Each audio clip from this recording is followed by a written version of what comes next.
Listo. Entonces, el día de hoy nos hemos reunido para charlar sobre semiología de cabeza y cuello. Realmente estas dos regiones son amplias y hemos tratado de estructurarlo de tal forma que ustedes le saquen el mayor provecho. ¿Ya?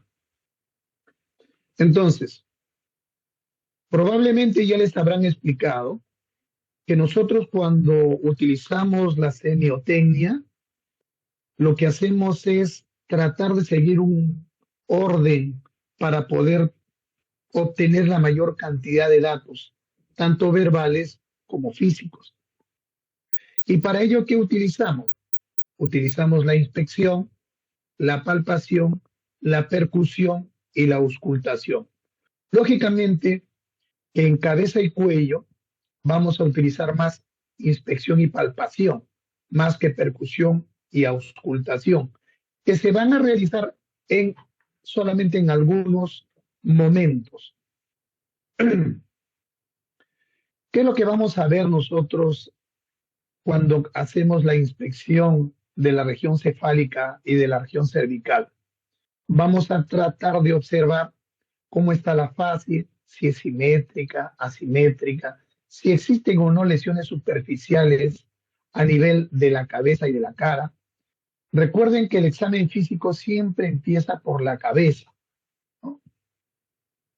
Posteriormente a ello, vamos a tocar al paciente, siempre pidiendo permiso a nuestro paciente, tratándolo con respeto, con discreción, ¿no?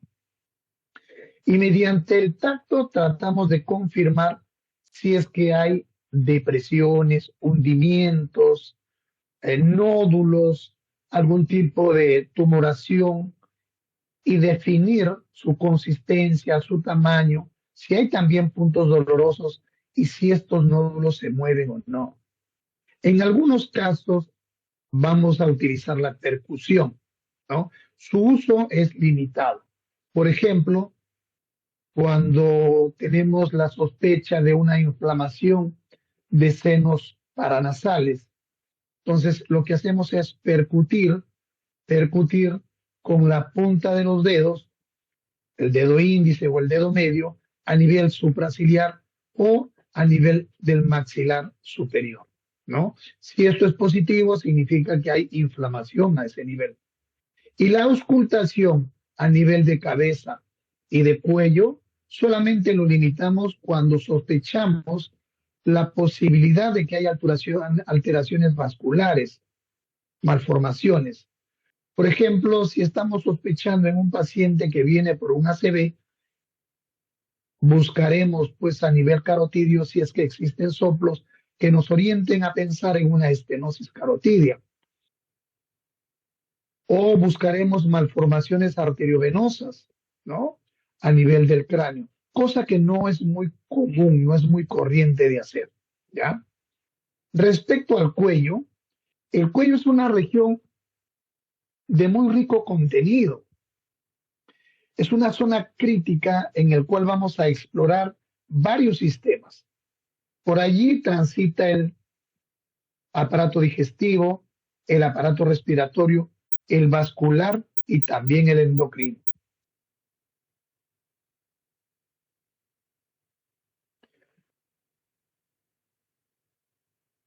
La cabeza es la parte más importante de nuestro cuerpo. Es la zona que aloja a nuestro cerebro y también a nuestros órganos sensoriales. Por lo tanto, hay que darle mucha importancia a esta región, ¿no? Entonces, esta cabeza se va a dividir en dos partes. En el cráneo, que está conformado por los huesos que ustedes ya conocen y que se unen a través de suturas. Y la otra parte es la cara, ¿no? La cara. La cabeza en promedio mide aproximadamente entre 18 a 20 centímetros. Eso es el tamaño estándar que tiene la cabeza. Sin embargo, esta cabeza, este cráneo, puede tomar diferentes formas, ¿no? Hablamos de una forma braquicéfala, cuando el diámetro de ancho es mayor que el anteroposterior. Allá hablamos de la normocéfala o mesocéfala cuando los diámetros son equidistantes y hablamos de la dolicocéfala cuando el diámetro antero-posterior es más ancho o más largo que el diámetro transversal, ¿no? Entonces tenemos un cráneo alargado. Sin embargo, este tipo de formas se basan en medidas y para hallar el índice cefálico y poder definir esto, lo que hacemos es tomar el diámetro transverso y dividirlo entre el diámetro antero-posterior y al resultado lo multiplicamos por 100. Cuando el valor está entre 75 y 79, nosotros hablamos de un cráneo mesocéfalo. Si es menor de 75, significa que es un cráneo alargado antero-posteriormente. Y generalmente esto se produce porque hay un cierre prematuro de las suturas, ¿no? Por eso adopta esa forma el cráneo. Y hablamos de braquicefalia cuando este índice es mayor de 79. Estamos hablando de un cráneo estrecho o turricéfalo. Turri viene de torre, con crecimiento hacia la parte vertical, ¿ya? Sin embargo, aparte del índice cefálico que puede dividir en 3 tipos de cráneo, también podemos hablar de que hay alteraciones del cráneo que pueden subdividirse, pero que no toman en cuenta el índice cefálico. La macrocefalia, ¿no? Macrocefalia, que se produce cuando en los niños, por ejemplo, se acumula el líquido cefalorraquídeo y es provocado de forma secundaria a la hidrocefalia o la enfermedad de Paget en los adultos, ¿no? Y cuando es muy pequeño, estamos hablando de microcefalia. La microcefalia es una entidad que está al desarrollo muy escaso intelectual de la persona.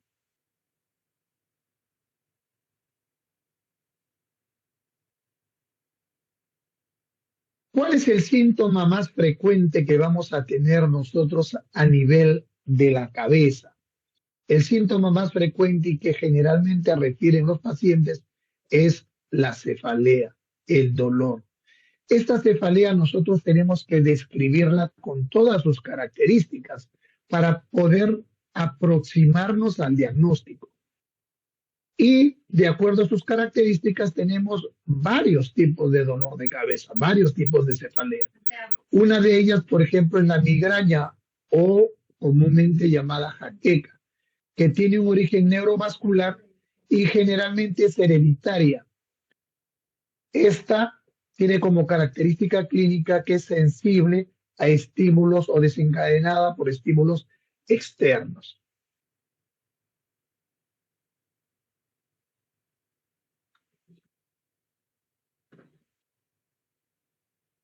Otra es la cefalea secundaria a la hipertensión arterial, ¿no? Y esta cefalea va a ser causada porque se distienden las arterias endocranianas. Su característica clínica de esta cefalea es que tiene carácter nocturno o matutino y generalmente asiente en la zona occipital y mejora o disminuye cuando el paciente se para, ¿no?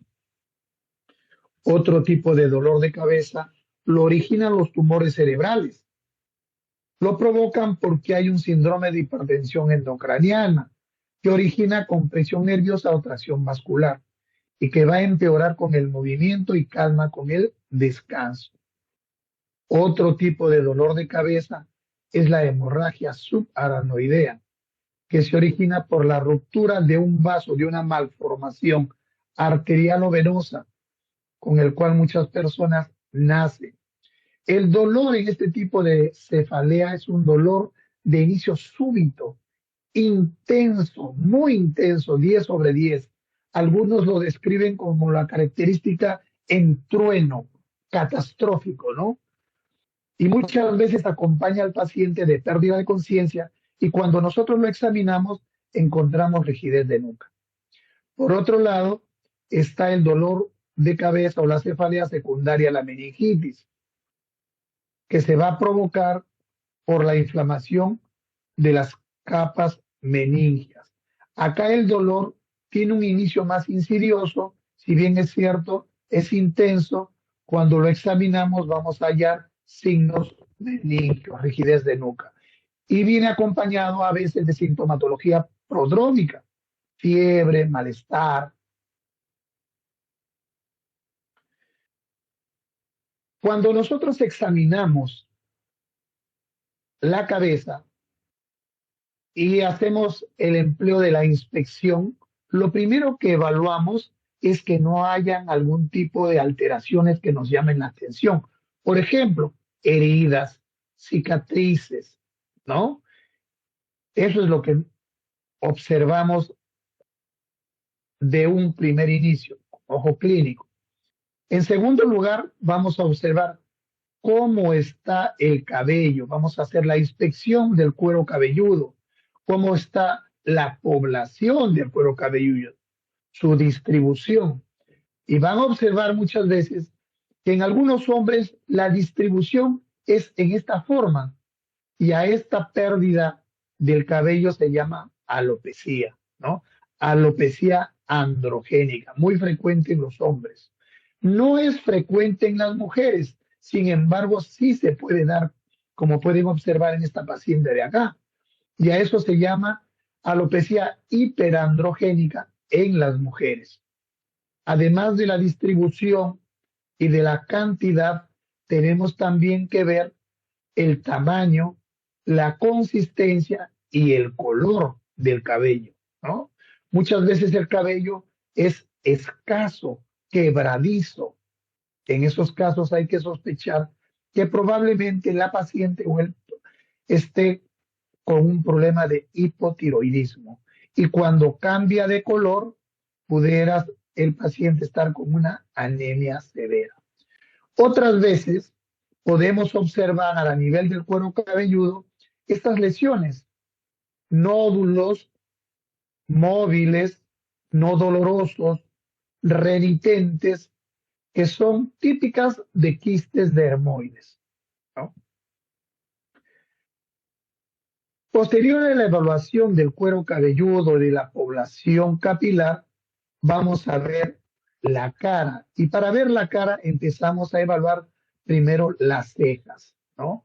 Observen ustedes, por ejemplo, en esta parte, cómo acá este paciente está siendo afectada por estas vesículas de base rojiza y que son muy dolorosas y que van a distribuirse por la rama oftálmica del trigémino. A esto se le conoce como herpes zóster, ¿ya? Otras veces las cejas pueden aparecer como que están mutiladas, sobre todo en la cola de la ceja. Y esto nos indica que el paciente o ha tenido sífilis o hipertiroidismo. En otra circunstancia hay pérdida total de la ceja, sobre todo en aquellos pacientes que reciben quimioterapia. ¿Qué más examinamos? También vamos a examinar nosotros la frente, ¿no? A nivel de la frente,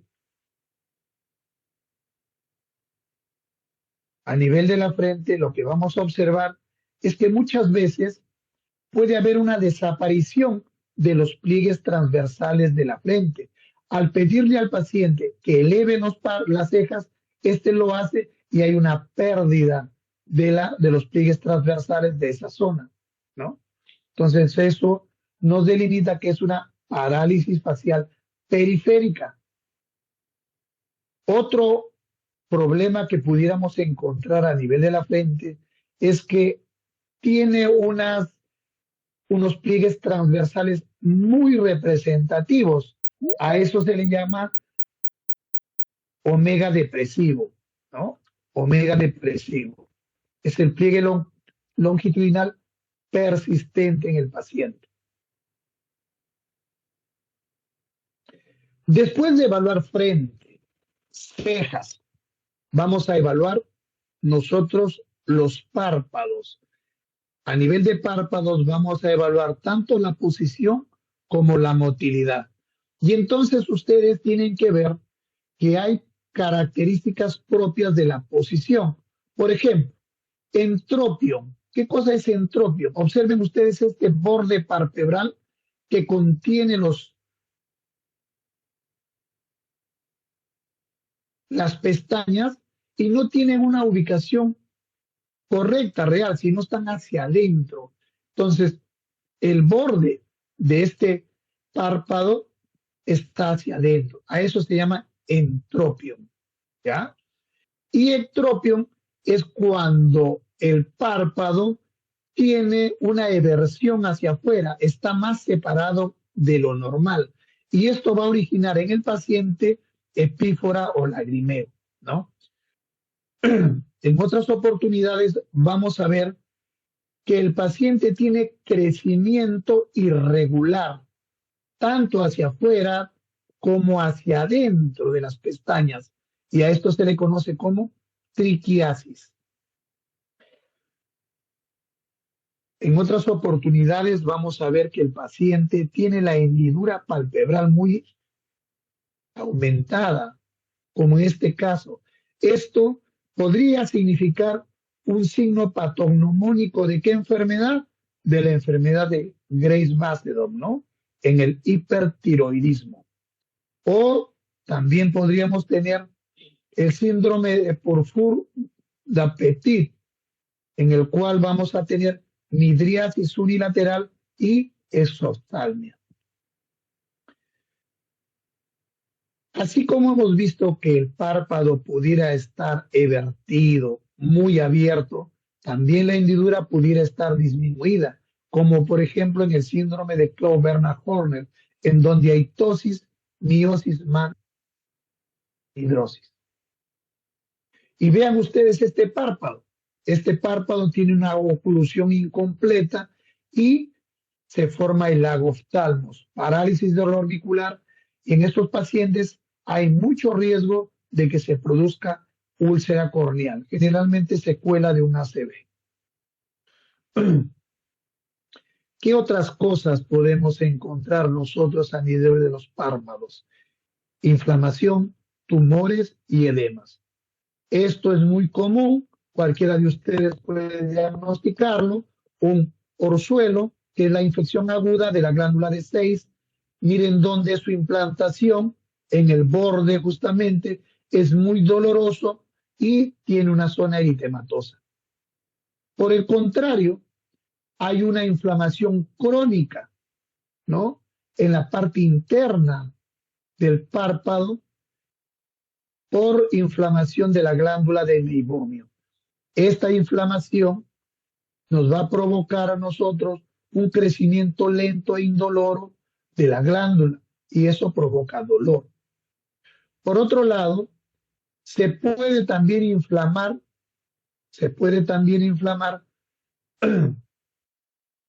el conducto lacrimal, el conducto lacrimonasal. Vean ustedes.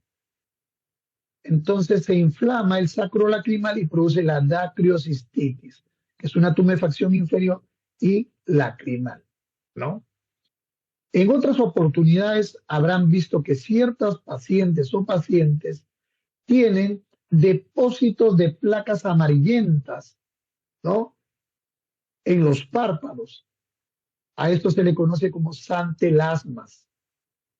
Y otros pudieran tener lesiones crónicas con crecimiento maligno. Son los epiteliomas o los cánceres vasocelulares o espinocelulares.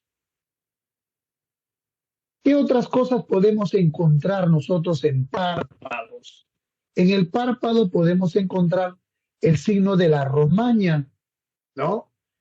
Que es provocado por la enfermedad de Chagas después de que la chirimacha ha inoculado su ponzoña en alguna parte de nuestro cuerpo, ¿no? Entonces, acá se formó el chagoma en una extremidad y tenemos acá la inflamación de un párpado con un signo característico que es el gran ganglio preauricular, que es de un solo lado. De otra forma, podemos tener también un edema bilateral de ambos párpados, que asientan sobre todo a predominio matutino y conforme va pasando el día, este va disminuyendo. Y vean ustedes cómo en esta otra foto tenemos un mixedema constante, tanto a nivel palpebral como a nivel de extremidades, y que se presenta en los pacientes que tienen hipotiroidismo.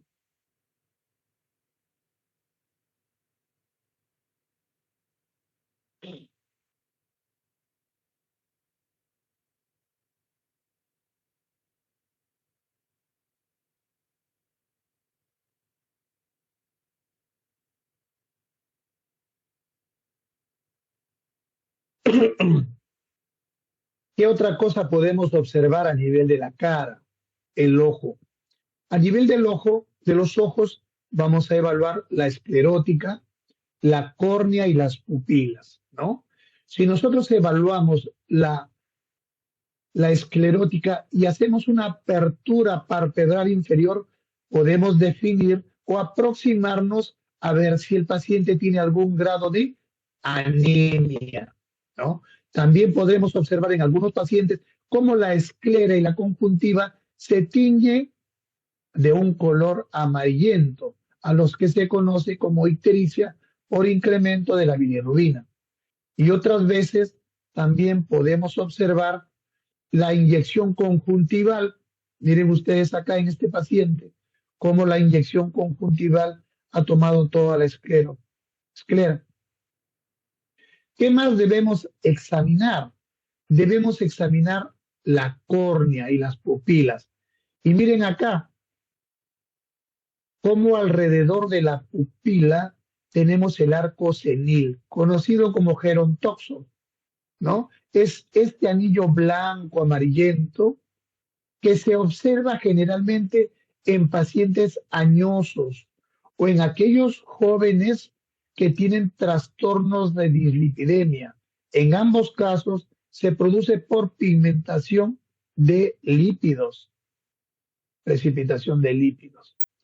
Y miren esta otra forma, aunque se le ve un color bonito, sin embargo, esto es el anillo de Kaiser-Fleischer, ¿no?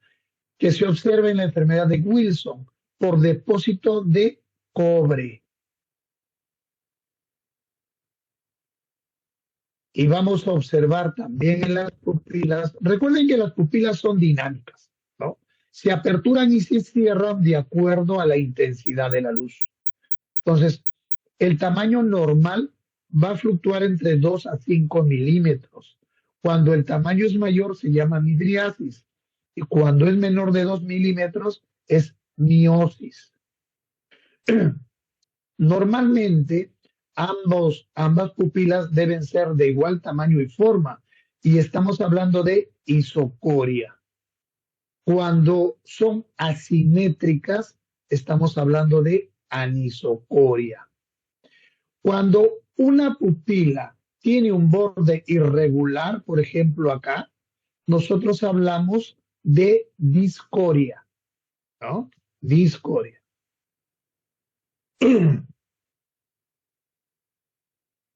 Además vamos a atender apéndices faciales como la nariz y el oído externo, ¿no? Vamos a ver muchos pacientitos que tienen estas características, ¿no? Tienen una coloración de base roja y que contiene pápulas y pústulas, ¿no? Esta coloración. Generalmente lo podemos observar en aquellos pacientes que son bebedores constitucionarios, alcohólicos, ¿no? Y a esto se conoce como rosácea. Cuando la rosácea, ya se deforma y deja esta nariz abollada, estamos hablando de rinofima. Y en otras oportunidades vamos a ver que el tabique se encuentra desviado, lo cual dificulta la mecánica respiratoria del paciente, ¿no? Acá también nosotros podemos utilizar, como lo dijimos en un inicio, la palpación y la percusión, sobre todo a nivel de senos maxilares y frontales, que si es positivo nos va a indicar que el paciente está cursando con sinusitis aguda. Vamos a explorar también el pabellón auricular y el conducto auditivo, sobre todo el externo, ¿no? Porque para el oído medio necesitamos un otoscopio. Entonces, observen ustedes que la forma del pabellón auricular es de una S itálica. Y cuando nosotros tenemos una inflamación del oído externo, al traccionar el pabellón auricular o comprimir el trago, esto va a provocar dolor, lo cual nos va a hablar de una otitis externa aguda. Por otro lado, miren ustedes esta característica del pabellón auricular. A esto se le conoce como surco coronario. Las estadísticas demuestran que tiene un aproximado entre 69 a 70% de que los pacientes que cursan con este surco coronario están estrechamente ligados a enfermedades arteriales coronarias. Ustedes recuerdan de que hubo un congresista hace más o menos 3 o 4 años que se fue a la sierra y estando en la sierra le dio un infarto. Y justo en él se evidenció nanoguerra, me parece que fue, ¿no? En él se definió que padecía o tenía ese signo, ¿no? El surco coronario. Entonces, no se olviden, pacientes con surco coronario tienen una alta incidencia de padecer enfermedades arteriales coronarias. Para hacer la otoscopía, ¿qué necesitamos? Tracción arriba y atrás y ligeramente hacia afuera para poder alinear el conducto y colocar el otoscopio. A nivel de cavidad oral. La cavidad oral, empezando por los labios, nos pueden determinar a nosotros cuál es el estado de oxigenación de un paciente. Y vamos a ver que los labios pueden estar azulados en aquellos pacientes que suben pues a grandes alturas o que padecen de hipoxemia o en aquellos pacientes que tienen malformaciones cardíacas congénitas o enfermedades crónicas respiratorias, ¿no? Fibrosis pulmonar. Entonces, la cianosis nos demuestra que son hipoxémicos. En otras oportunidades vamos a ver microtelangiectasias a nivel de los labios y en los cuales se asocian muchas veces a epíxtasis. Y esto nos habla de que hay que sospechar de un síndrome de Rendul-Osler, ¿no? Otras veces ustedes ya habrán observado en muchas personas este signo que son las boqueras, ¿no? Estas agrietaciones angulares de las comisuras labiales. Estomatitis angular, llamadas criollamente boqueras, y que se producen por déficit de vitamina B12. En otros pacientes nosotros vamos a ver cómo van a cambiar las encías, tanto en coloración como en forma. Y por ejemplo, observen ustedes acá, ¿no? Este es el ribete de Barton y que se va a dar en aquellos pacientes que tienen intoxicación crónica por plomo, a lo cual se conoce como el nombre de saturnismo. Y miren acá cómo está muy crecido la gingiva. Entonces hablamos de hipertrofia gingival, que es frecuente en pacientes que cursan con leucemia, con embarazo o toman de forma crónica Epamin, la difenilidantoína. En otras circunstancias se puede presentar esto, ¿no? Una hipertrofia localizada de la región gingival. A esto se le conoce como épulis que es un tumor benigno localizado y que se corrige con la cirugía. Y esto no se olviden, por favor, cuando nosotros examinamos, ¿no?, ya la parte interior yugular de la mejilla, vamos a observar que muchas veces pueden aparecer en un paciente que tiene fiebre, malestar, estas pústulas con halo rojizo alrededor y que son patognomónicas del sarampión. Son las famosas manchas de Koplik. En otras oportunidades vamos a observar máculas hiperpigmentadas a nivel de la mucosa sublingual y que se van a presentar en la enfermedad de Addison. Revisando el paladar, podemos observar un paladar ojival en el cual se encuentra el paladar hendido muy profundo y que es secundario a una obstrucción nasal crónica. Y otras veces podemos encontrar en pacientes inmunodeprimidos placas blanquecinas indoloras que al pasarle ustedes el baja lengua, estas se desprenden. Esto es la candidiasis oral.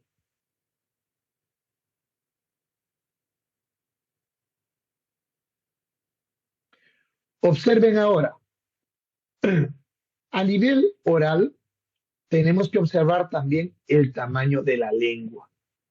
Y vemos acá una lengua muy grande, muy prominente, que ocupa casi toda la boca. A eso se denomina macroglosia. Es una lengua agrandada y que generalmente se observa en aquellos pacientes portadores del síndrome de Down, en el hipotiroidismo, en la acromegalia y en la amiloidosis. En otras circunstancias vamos a ver esta, una lengua blanca, ¿no? Una lengua blanca y a la cual se le denomina lengua saburral, ¿no? Y que aparece generalmente por descamación, por deshidratación, por reflujo o por fiebre. En otras oportunidades, algunos pacientes hacen esta presentación, lengua negra, lengua vellosa. Esto es simplemente la hipertrofia de sus papilas gustativas, ¿no? Que cuando por mala digestión, mala higiene, hábitos de tabaco o ingesta de bismuto, se oscurece por proliferación bacteriana, ¿no? Entonces, lengua vellosa o negra. Y otras veces vamos a encontrar que la lengua está desviada hacia un lado cuando hay compromiso del 12º par craneal. Se desvía hacia el lado lesionado, en este caso hacia el lado derecho. Si continuamos examinando al paciente en la región de la cara, nos vamos a encontrar que puede haber compromiso a nivel de las glándulas salivales, sobre todo de la parótida. Miren ustedes cómo esta parótida se ha incrementado tanto. Las paperas son las parotiditis virales. Típicamente, de forma clásica, son bilaterales. En otras oportunidades, pudiéramos encontrar una parotiditis infecciosa o mecánica, que puede ser secundaria a una infección bacteriana o a la obstrucción por litiasis del conducto de Steno, ¿no? El cual se produce porque un lito obstruye la salida del conducto de Steno y al recibir un estímulo a nivel degustativo, la producción de saliva no baja y esto produce la parotiditis. Y también podemos ver hipertrofias bilaterales de la parótida, sobre todo en aquellos pacientes que son alcohólicos crónicos o que son portadores del síndrome de Sjögren. Vean ustedes ahora, hemos llegado a la parte del cuello, ¿no? El cuello tiene una morfología clínica que hay que evaluar y explorar. Y cuando exploramos, también exploramos la parte vascular. Observen ustedes la forma del cuello. En el síndrome de Klippel-Feil observamos esta cabeza casi pegada al tórax, con un cuello extremadamente corto, y se produce porque hay ausencia de las vértebras cervicales. En síndrome de Turner, lo que nos llama la atención es la presencia de estas membranas cervicales a ambos lados del cuello. Y otras veces pudiera existir por el nacimiento la tortícolis congénita, ¿no? Que es un acortamiento del esternocleidomastoideo y que lo hacen ver al paciente con la cabeza hacia un lado. Cuando exploramos la región del cuello, ¿qué cosa vamos a explorar? Exploramos venas y arterias a nivel vascular. Y por ejemplo, este paciente que está acá tiene una ingurgitación venosa muy marcada. Y esto lo que hace es representar que la presión venosa central a nivel de la aurícula derecha está aumentada. Y el paciente, para poder evaluarlo, tenemos que ponerlo en ángulo de 30 a 40 grados. En otras oportunidades, no solamente va a haber ingurgitación yugular, sino que va a haber más ingurgitación, pero con mayor circulación colateral. Cuando encuentren esto, ustedes tienen que pensar en un síndrome mediastínico por compresión de la vena cava superior o un síndrome de la vena cava superior. Significa que dentro hay una tumoración que está creciendo y está comprimiendo. Por otro lado, podríamos ver también el áctido carotidio, que no es frecuente verlo en un paciente que está descansado. Sin embargo, no es infrecuente verlo también en un paciente adelgazado después de una actividad física o un problema emotivo, ¿no? Y vamos a ver el áctido carotidio. Es más amplio cuando el paciente es portador de insuficiencia aórtica. Y podemos sentir el frénito en los estenosis carotidios o en las fístulas. Y se ausculta en los pacientes en apnea. Muy bien. Para poder examinar al cuello y no olvidarnos, debemos grabar más o menos los triángulos cervicales que hay. Tenemos un triángulo anterior, una localización anterior, y tenemos una localización posterior. La localización anterior, a su vez, está dividida en un triángulo carotidio y en un triángulo muscular. Este triángulo carotidio está limitado por la mandíbula y el esternocleidomastoideo y el homoioideo. ¿Y qué contiene? Contiene la bifurcación de la carótida, la vena yugular interna, el neumogástrico y el hipogloso. Mientras que el triángulo muscular se limita en la línea media por el esternocleidomastoideo,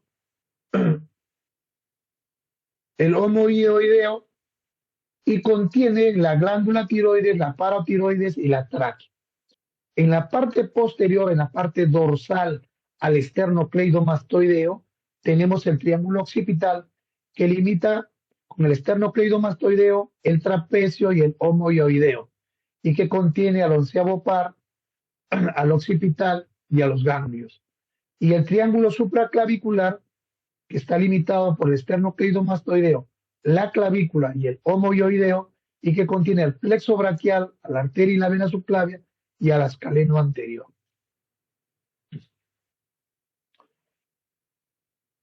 Cuando nosotros examinamos la parte anterior cervical, tenemos que considerar que ahí tenemos a la tráquea y a la tiroides, ¿no? La tráquea tiene una posición central con una en línea media y se puede identificar fácilmente sus anillos traqueales sobre la horquilla al hacer nosotros la palpación. Tóquense ustedes su tráquea y van a sentir claramente cómo pueden identificar los anillos traqueales. Y si ustedes se agarran la tráquea con el dedo pulgar y el índice, van a ver que pueden mover normalmente, si es que lo hacen a la altura de cricoides, de forma lateral la tráquea. Si es que no logran mover a la tráquea, su ausencia, ¿qué cosa nos indica? Su ausencia nos indica que algo lo está fijando, algo lo infiltró. ¿Y qué cosa lo infiltra para que no se mueva? Puede ser un cáncer laringio o un bocio retroesternal. Lo normal es que ustedes lo puedan mover y sientan el craqueo laringio, no el roce que se siente al mover la tráquea. Eso es lo normal. Si no lo mueven, si no se puede mover, significa que está infiltrado por algún tipo de neoplasia o bocio. ¿Qué más vamos a observar?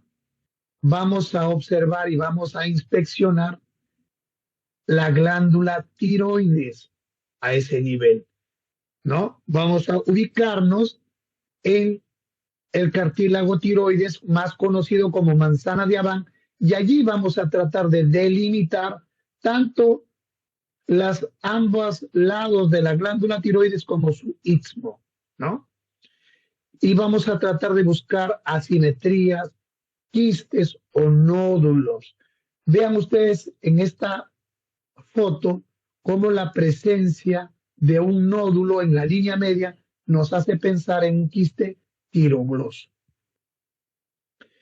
Signo de Pemberton. Muchas veces pudieran estar nuestros pacientes con algún crecimiento de bocios cérvico-torácicos voluminosos, muy voluminosos, de tal forma que cuando el paciente está con los brazos hacia abajo, el paciente está normal, pero cuando nosotros le decimos que eleve los brazos, al elevar los brazos se produce una ingurgitación yugular y plétora facial, porque al elevar los brazos lo que estamos haciendo es ocluir el hueco superior torácico y entonces disminuye la posibilidad del flujo a ese nivel y del retorno venoso, constituyéndose en una fase pletórica y con ingurgitación yugular. Signo de Pemberton. Para palpar la tiroides lo podemos hacer de dos formas. Colocándonos detrás del paciente. Esta es la técnica de Kervain, ¿no? Nos colocamos en la parte posterior del paciente y de ahí comenzamos nosotros a tocar, a examinar con los pulgares en la nuca y los dedos índice y mayores, tratando de reconocer los cartílagos tiroides, cricoides, istmo y lóbulos. Lo que tratamos de hacer es buscar la glándula y si existen nodulaciones a ese nivel. También se le puede pedir al paciente que degluta para ver si asciende y desciende la glándula. Y la otra técnica es la técnica de la Hay. En este caso, el abordaje es anterior. El médico está frente al paciente y se utiliza el pulgar de una mano y va empujando hacia el otro lado y desplazando la tráquea hacia el lado opuesto. ¿Cuál es el objetivo? Es poner de relieve el lóbulo contralateral para palparlo profundamente, facilitando la detección de masas ocultas.